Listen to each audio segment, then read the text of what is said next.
Good afternoon. Hopefully everybody's doing well.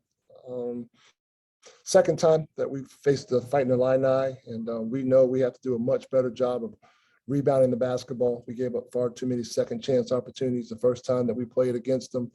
Kofi is a handful. We understand that, but we've got to make sure it's a collective group effort and keeping bodies off the board and going to get the basketball. We did some things in that game that gave us a chance to feel a little bit of confidence on the road where we had the lead at halftime. We didn't obviously finish the way that we would need to. And, Kofi's he's a tough cover. There's no doubt about it. He's one of the best, if not the best big man in the country. We've got to make him work.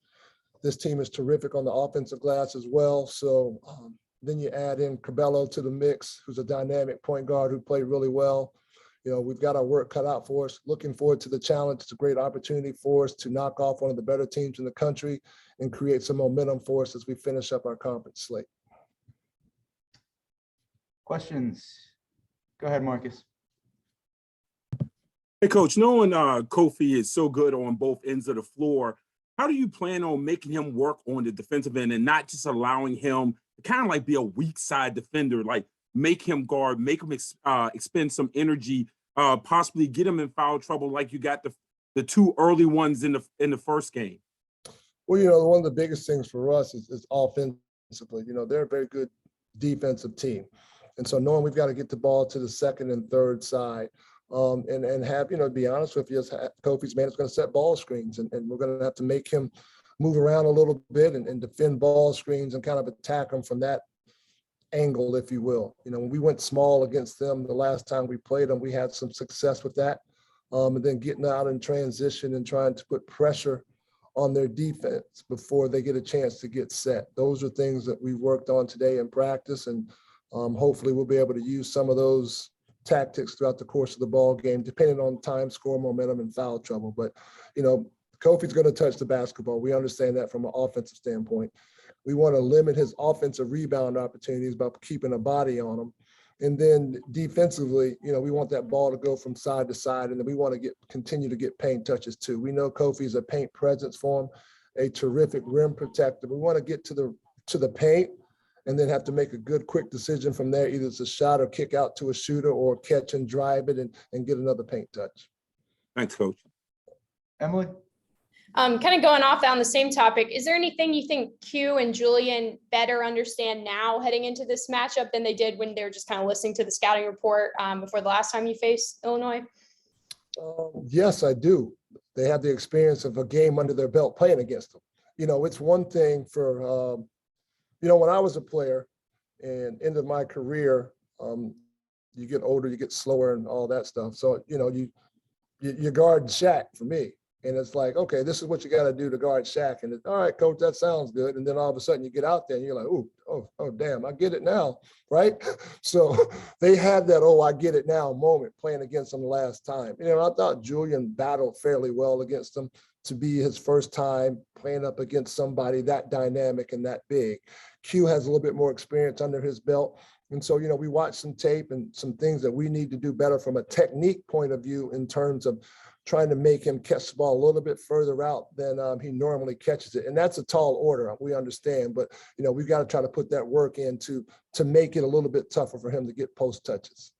And then just follow up, you talked about the spirit in practice and morale and things like that.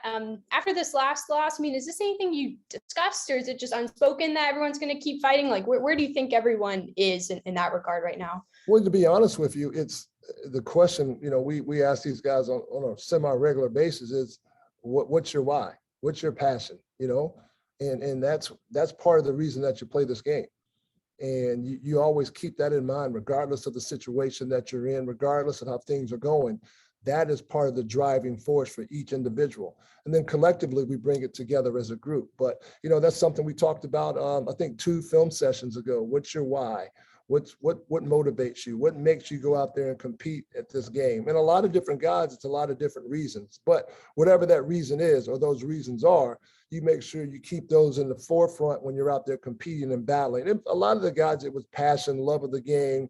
I want to be able to provide for my family. I want to be able to take care of you know, my mom, I want to buy her a house, whatever that is, you know, you got to make sure you have that passion in your belly when you're stepping out there competing. And that's something that, you know, we talk to our guys about all the time.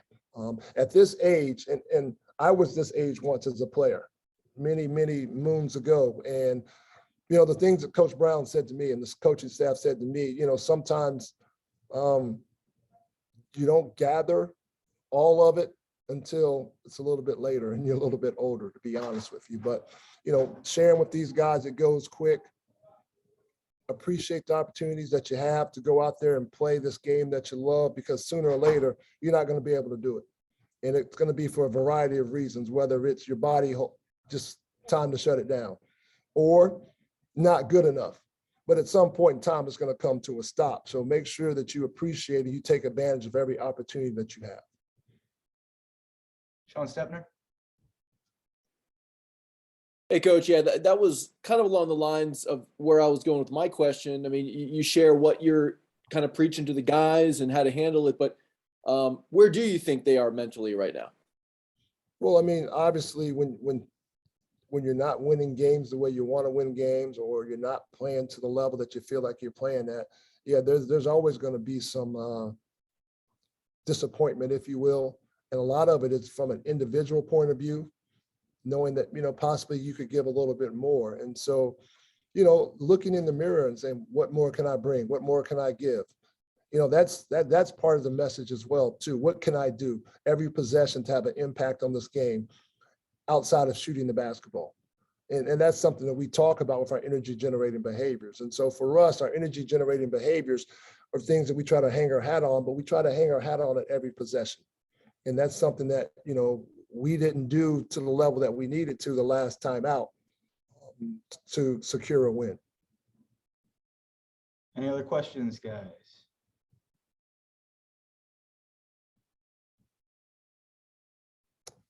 All righty then. All right, guys. Thank you so much. Take care. Oh, they're coming behind you. Yeah.